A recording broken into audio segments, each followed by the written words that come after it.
March 17, 1941, 3:37 in the morning. The North Atlantic Ocean, 40 miles northeast of Ireland. Commander Donald McIntyre stands stiff and still on the control deck of a ship called HMS Walker. His hands grip the frozen metal railings so tightly that his knuckles turn white. Below him, 41 cargo ships are pushing eastward through giant waves that are 30 feet tall. These ships are carrying Britain's lifeline: food, fuel, bullets, and steel. Behind them, hidden in the darkness, at least 5 German submarines circled like wolves hunting their prey. What he doesn't know, what the Navy commanders don't know, is that within the next 6 hours, this very night, 2 of Germany's 3 greatest submarine captains will be destroyed using methods the Royal Navy has clearly forbidden. One of them will die when a ship crashes into his submarine. The other will come up to the surface with terrible flooding, oil spreading across the black water, and his crew climbing on top with their hands raised to give up. But this is getting ahead of our story. The numbers paint a picture of Britain slowly dying. In 1940 alone, German submarines sent 471 Allied ships 2.5 million tons to the bottom of the ocean. Each month, submarines destroy cargo ships faster than British shipyards can build new ones. The math is brutal and simple. At this speed, Britain will run out of food by Christmas 1941. The Royal Navy's answer is depth charges: barrels packed with 300 pounds of explosive, rolled off the back of destroyers set to explode at certain depths. The official success rate, 3%. 3 out of every 100 attacks actually sink a German submarine. 3%. That number would soon become the turning point upon which history changed. In the British Navy leadership, everyone agrees. Senior officers at the Navy's anti-submarine warfare division look at the numbers and decide the depth charge is working as designed. Technology limits make deeper improvements unlikely without completely new weapon systems. The rules are set, the patterns are fixed, the settings are standardized. No more changes will be allowed. Yet in a cabin aboard HMS Stork, a young officer with no college degree, no research laboratory, no official power, fills notebook after notebook with calculations that prove everyone wrong. Lieutenant Commander Frederick John Walker has been watching ships burn. He has pulled dead bodies from oil slicks. He has asked a question that the Navy refuses to answer. What if we're using depth charges completely wrong? His answer will save 10,000 lives. It will nearly destroy his career. It will force the Navy to ban his idea. And it will take a rule-breaking admiral willing to break every rule to prove that. Sometimes the lowest-ranking officer in the room sees truths. The highest commanders cannot. September 3, 1939, the day Britain declared war. German submarine U-30 shot torpedoes at the passenger ship SS Athenia, killing 117 regular people. This was the opening shot of what Prime Minister Winston Churchill would later call the only thing that ever really frightened me during the war. The depth charge seemed like the answer. Developed in World War I, perfected through the 1920s, used the same way across the whole fleet. The theory was simple. Sonar operators aboard destroyers equipped with sonar technology would detect the submarine. The warship would speed up to high speed, drive straight toward the contact, pass over it at maximum speed, then roll depth charges off the back, each one set to explode at the submarine's guess depth. But theory crashed terribly with Atlantic Ocean reality. Problem 1. The moment a destroyer started its high-speed attack run, the sonar lost contact. The sonar beam couldn't keep tracking during the charging approach. Captains were dropping depth charges blindly, hoping the submarine hadn't dived deeper, or changed speed in the 30 seconds between last contact and weapon release. 30 seconds. That number matters. Problem 2. Standard rules called for depth charge settings of 150 and 300 feet. These depths were calculated for World War I submarines designed to go to maximum depths of 200 feet, but Type 7 German submarines could dive to 750 feet. German commanders quickly learned the simplest escape trick. The moment they detected a destroyer's propeller noise, dive deep. Go below where the depth charges would reach. Wait out the attack in deeper water where depth charges couldn't follow. Problem 3. The diamond pattern. Navy rules demanded depth charges dropped in preset geometric shapes, assuming submarines traveled in straight lines. They didn't. German submarine captains made sharp turns the instant they went deep, making the carefully calculated patterns useless. Every escape trick worked. Every attack missed. Between September 1939 and early 1941, Western Approaches Command attacked 174 confirmed submarine contacts. They got 5 kills. That's a 2.9% success rate. German submarine production, meanwhile, was speeding up. By early 1941, German submarines were being built faster than the Allies could sink them. The ratio was 4-to-1 for new submarines for every confirmed kill. The stakes went beyond military concerns. Britain imported 60 million tons of supplies every year: food, oil, steel, ammunition. By March 1941, supplies had dropped to 6 weeks' worth. If the submarine fleet kept their sinking rate for another half year, Britain faced a choice between starvation and surrender. Churchill understood. In a March 1941 order later titled The Battle of the Atlantic, he wrote, The defeat of the submarine is the first charge on the weapons and technology resources of the Navy. Success in this matter will be measured by the number of sinkings over replacements. The Royal Navy tried everything: longer-range aircraft, better convoy organization, improved radar, new sonar frequencies. But the basic problem stayed unchanged. When a warship detected a submarine and began its attack, the kill rate stayed locked at 3 to 5%. Navy engineers suggested new weapon systems: forward-throwing mortars, homing torpedoes, sound sensors. All of it required years of development and fleet-wide changes Britain couldn't afford. The Navy needed something that worked now, with existing equipment, on ships already at sea, something that didn't require redesigning the entire fleet. One man believed he had that answer: not an admiral, not an engineer, not a weapons designer, or a sonar specialist. Lieutenant Commander Frederick John Walker was in 1941 exactly what military bureaucracy fears most: a lower-ranking officer with an inconvenient mind. Walker had spent 3 years in career purgatory. His promotion was blocked. His ideas were dismissed. By every normal measure, his Navy career had stalled. He held no college degree from Oxford or Cambridge. He ran no research laboratory. He had no official power to change anything. What he had was a cabin aboard the destroyer HMS Stork, notebooks filled with calculations, and a basic question: why does everyone else accept failure? Frederick John Walker was born June 3, 1896, in Plymouth. With Navy blood running through 3 generations, he joined the Royal Navy at 13, served on cruisers in World War I, earned his command at 33. By every measure, he should have been an admiral by 1940 instead. He was a frustrated lieutenant commander with a reputation for asking uncomfortable questions. The problem wasn't lack of skill. Walker's ship handling was excellent. His tactical mind was sharp. The problem was his refusal to accept established rules without questioning them. In training exercises, he questioned patrol patterns. At staff meetings, he challenged damage reports. In 1937, serving aboard HMS Shropshire in the Far East, he submitted a 40-page analysis of convoy protection methods that went against Navy policy. The response was polite and devastating. Lieutenant Commander Walker's observations are noted but exceed his current posting scope of responsibility. No action required. Translation: shut up and follow orders. By September 1939, Walker commanded the destroyer HMS Stork, not a frontline posting, not a career-advancing role. While his peers got promotions to cruiser commands, Walker escorted convoys and watched submarines escape. But Walker did something unusual for a frustrated officer. He studied his failures. After each unsuccessful depth charge attack, he interviewed sonar operators, measured time delays, calculated probable submarine positions. He collected attack reports from other destroyers, not just the rare successes, but the constant failures. Within 6 months, his cabin contained notebooks filled with data, sketches, math models. The pattern appeared slowly, then undeniably.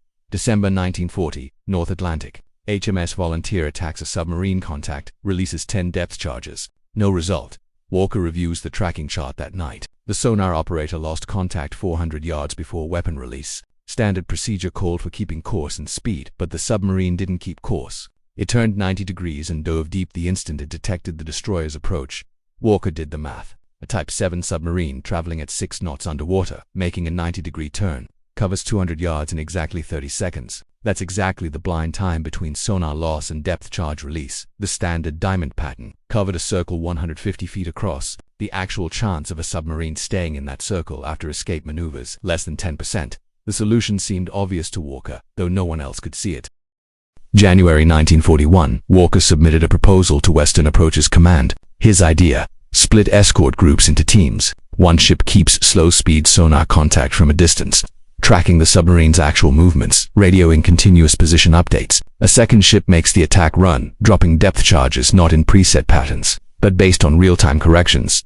The response came back within 48 hours, stamped in red ink: rejected. Proposed modifications violate established anti-submarine warfare doctrine. Multiple vessel coordination introduces unacceptable communication, delays and collision risks. Request denied. Walker appealed. Denied again. He revised the proposal, adding calculations, probability models, estimated kill rate improvements. Third, denial. No further submissions on this matter will be entertained. What Frederick Walker didn't know was that his rejected proposal had reached someone's desk who actually understood what it meant. February 1941, Liverpool, Western Approaches Command, basement level. Commander Gilbert Roberts runs his hand across a floor painted to look like the North Atlantic. Around him, members of the Women's Royal Naval Service push model ships with long poles, acting out convoy movements. This is the Western Approaches Tactical Unit, Britain's secret wargaming laboratory. Roberts holds Walker's rejected proposal. He's read it 3 times. The official Navy position is clear.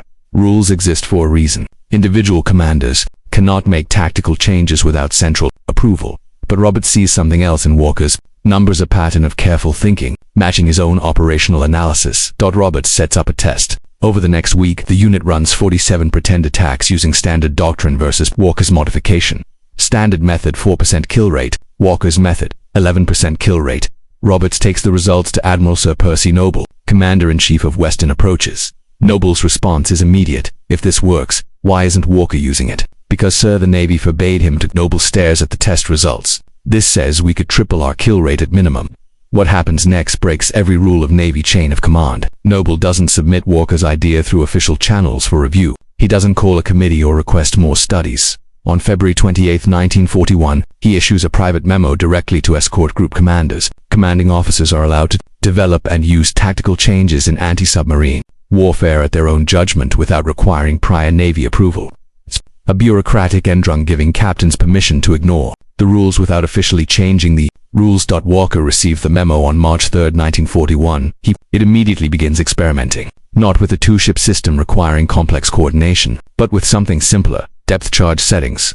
Standard doctrine said 150 and 300 feet. Walker's calculation. Type 7 submarines, upon detecting a destroyer, make crash dives at 45-degree angles. Maximum crash dive speed, 280 feet per minute. Time from periscope depth to 150 feet, 32 seconds. Exactly the delay between sonar loss and weapon release. The submarine isn't at 150 feet when the charges explode. It's at 75 feet still diving through the shallow zone the Navy assumes is cleared. Walker's change. Set 40% of charges to 50 feet, 40% to 100 feet, 20% to 200 feet. Create a vertical barrier through the dive path. March 8, 1941. First test. Attacking a submarine contact west of island. Sonar firm on a diving submarine. Walker orders the new settings. The depth charges explode. Oil slick spreads across the surface. No confirmed kill. The submarine escapes. But Walker's sonar team hears sounds they've never recorded: hull buckling, water flooding. Damage. That is illegal. The message arrives within 48 hours. You are ordered to stop. Not standard depth charge settings immediately. The Navy hasn't just rejected his idea, they've banned it. March 15, 1941, Liverpool Western Approaches Command Conference Room. Admiral Noble has called Walker to explain himself. Also present, 3 Navy representatives from London, 2 anti-submarine warfare specialists, and Commander Roberts from the tactical unit. The room itself feels like a courtroom. Captain Reginald Thornton, Navy Anti-Submarine Division, opens the questioning. Lieutenant Commander Walker, are you aware that unauthorized changes to weapons rules violate the Naval Discipline Act? Walker stands at attention. Yes, sir. Yet you deliberately used non-standard depth charge settings. Yes, sir. Why? Because the standard settings don't work, sir. The room erupts, not with agreement, with anger. Thornton's voice cuts through the chaos. Don't work. We've sunk 47 submarines using these procedures. Walker remains calm. With respect, sir, we've attacked 1,370 submarine contacts since September 1939. 47 kills.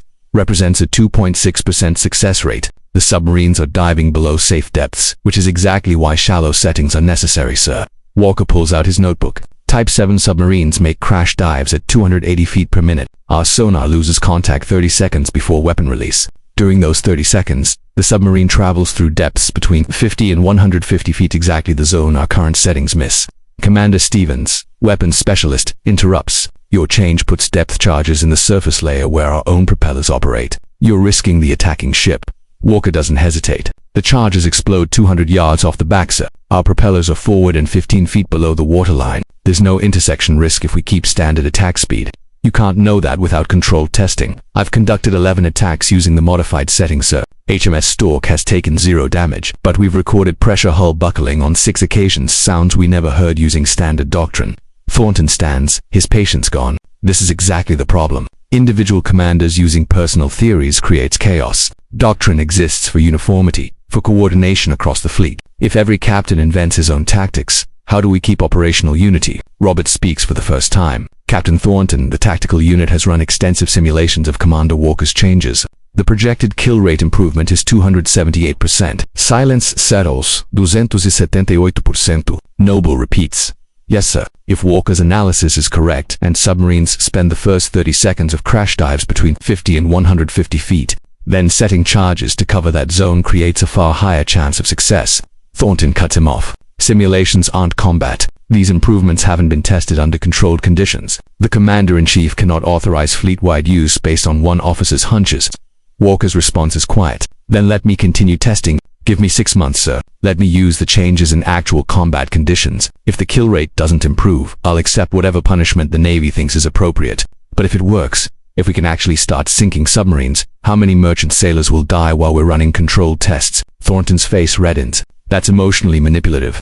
Walker snaps, command presence forgotten. Frustration breaking through like a wave. 3,000 men went into the Atlantic last month. Just last month, sir. I've watched ships burn because we can't kill submarines. I've pulled bodies from oil slicks because our doctrine is wrong. So yes, sir, I'm emotionally invested in finding something that actually works. The room erupts again. Thornton demands Walker's removal from command. The weapons specialist insists on immediate Navy review. Roberts and Noble argue for field testing. Finally, Noble raises his hand for silence. Commander Walker, you will continue experimenting with depth charge changes. Captain Thornton, the Navy will receive monthly reports on effectiveness. If after 6 months Walker's methods show no measurable improvement, they will be stopped and he will face appropriate consequences. Noble pauses, letting the weight settle. If they work, we will use them fleet-wide immediately. He turns directly to Walker. Don't make me regret this. If these hidden military stories fascinate you, subscribe and hit the bell. These stories take months of research to uncover. Your support keeps history's heroes visible. March 17, 1941, 3:37 in the morning, the North Atlantic. The convoy battle that opened our story returns. HMS Walker and HMS Vanoc have been hunting U-99, commanded by Captain Otto Kretschmer, the most successful submarine ace in history. 44 ships destroyed. The hunt has been relentless. 3 hours of contact, 3 hours of attacks, 3 hours of failure. McIntyre hears whispers about Walker's changes. Desperate times demand unconventional solutions. He orders Vanoc to circle wide, keeping slow-speed contact. Walker will make the attack run, but instead of charging blindly at high speed, they'll coordinate. Vanoc radios continuous position updates. Walker adjusts course based on real-time tracking. At 300 yards, Walker releases depth charges 40% set to 50 feet, 40% to 100 feet, 20% to 200 feet. The ocean erupts. Not the usual white fountains. This time the water turns black with oil. Debris surfaces. Then, incredibly, U-99 herself breaks the surface at a steep angle. Water pouring off her tower. Crew scrambling on top with hands raised. Kretschmer's war diary. Recovered later. Depth charges exploded in close succession at various levels. Pressure hull cracked forward. Flooding uncontrollable. No choice but to surface. British tactics unlike anything encountered before. 45 minutes later. Same night, same tactics. HMS Walker attacks U-100, commanded by Joachim Schepke, Germany's second highest scoring ace. Coordinated tracking. Modified depth charge settings. U-100 surfaces. HMS Vanoc rams the submarine, cutting her in half. Schepke dies in the collision. 2 of Germany's 3 top aces. Eliminated in one night using methods the Navy had ordered. Walker to abandon. The news reaches London within 48 hours. The ban on Walker's changes quietly disappears.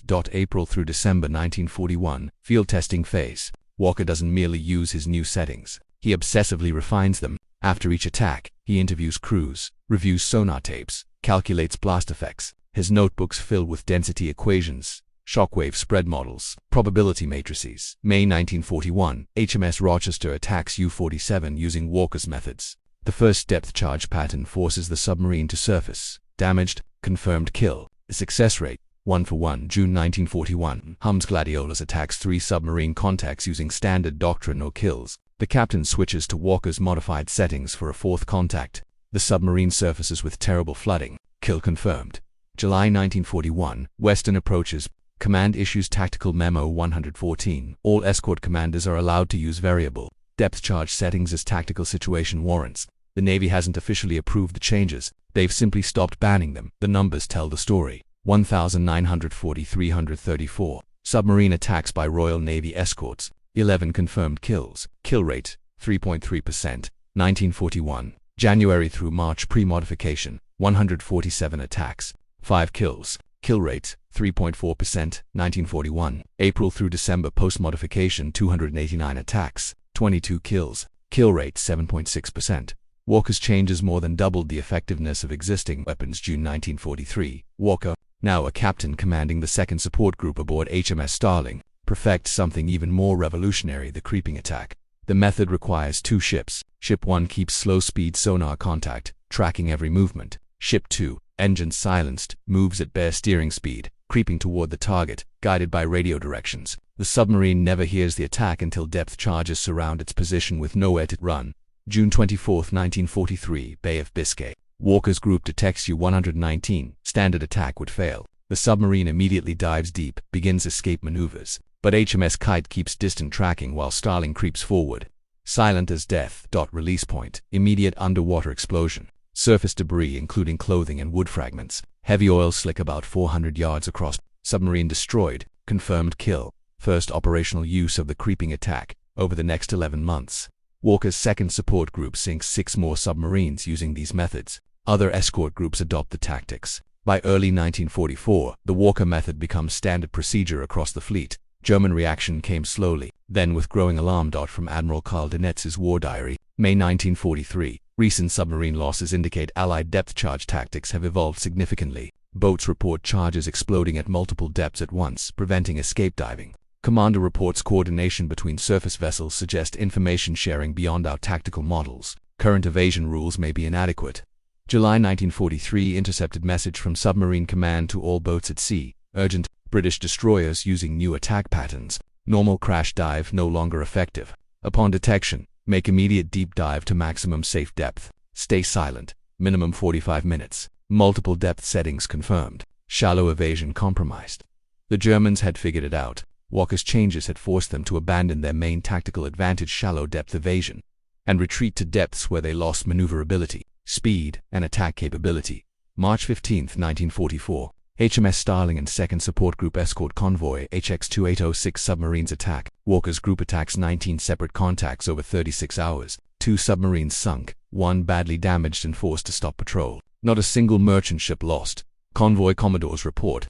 The skill and determination of Captain Walker's group prevented what could have been terrible losses. Their methods represent the most significant advance in anti-submarine warfare since the introduction of sonar. Total submarines sunk by ships under Walker's direct command 20. Total submarines sunk fleet-wide using Walker's modified tactics, 1941 through 1945. Estimated 147. Estimated merchant sailors saved 10,000, 15,000 lives.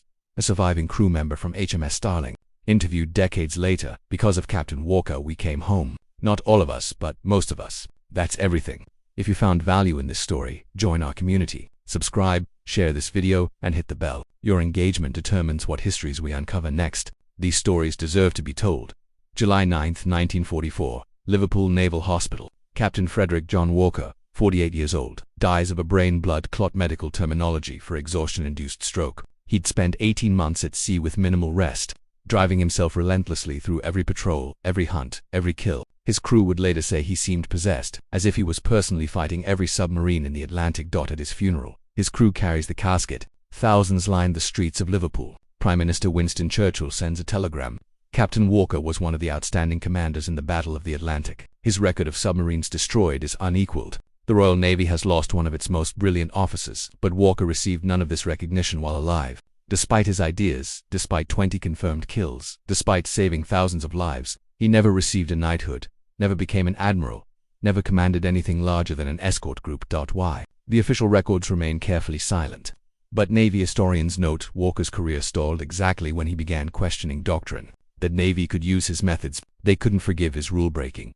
Lieutenant Commander Peter Gretton, who served with Walker, Johnny saw what needed doing and did it regardless of what the rulebook said. That makes him a hero to sailors and a problem to administrators. The Navy used his tactics but never quite forgave him for being right when they were wrong. Production numbers tell the final story. By mid-1944, modified depth charge tactics had become standard fleet procedure, written into anti-submarine warfare manual. Variable depth settings and coordinated attacks as pioneered by Captain F.J. Walker are authorized for all escort operations. The method never received an official name. Sailors called it Walker's Way. May 1943, Black May for German submarines, marked the turning point. Allied forces sank 41 submarines that month alone, more than in any previous month of the war. Dönitz withdrew his submarines from the North Atlantic entirely, ending the immediate threat to British supply lines. By war's end, total submarines lost, 783 lost to depth charges, 1941 through 1945, 246. Estimated attributable to Walker's modified tactics, 147. Merchant ships saved by improved kill rates, 850 to 1,000. Lives saved, 10,000 to 15,000. Modern legacy. Today's anti-submarine warfare still uses principles. Walker pioneered coordinated attacks, multiple sensor tracking, variable depth weapons. The US Navy's UR-5A ASROC, the British Royal Navy's Stingray torpedo. Even modern helicopter-dropped depth charges all use multi-depth targeting and coordinated tracking. Naval War College at Newport, Rhode Island, teaches the Walker method in its anti-submarine warfare courses. NATO submarine hunting rules references tactics. When the Royal Navy trains escort commanders, they study Walker's combat logs as primary texts. The lesson extends beyond Navy warfare. Sometimes innovation comes not from laboratories or research departments, but from the people actually doing the work, those who see what's broken and fix it, regardless of what the manual says. Frederick Walker never wrote a book, never gave speeches, never promoted his methods beyond submitting those rejected proposals. He simply saw a problem, calculated a solution, and used it despite clear orders not to. The North Atlantic became his laboratory. 10,000 sailors came home because of it. His gravestone in Liverpool carries a simple inscription, chosen by his crew, Captain F.J. Walker, CB, DSO, and 3 bars. He was the best of us.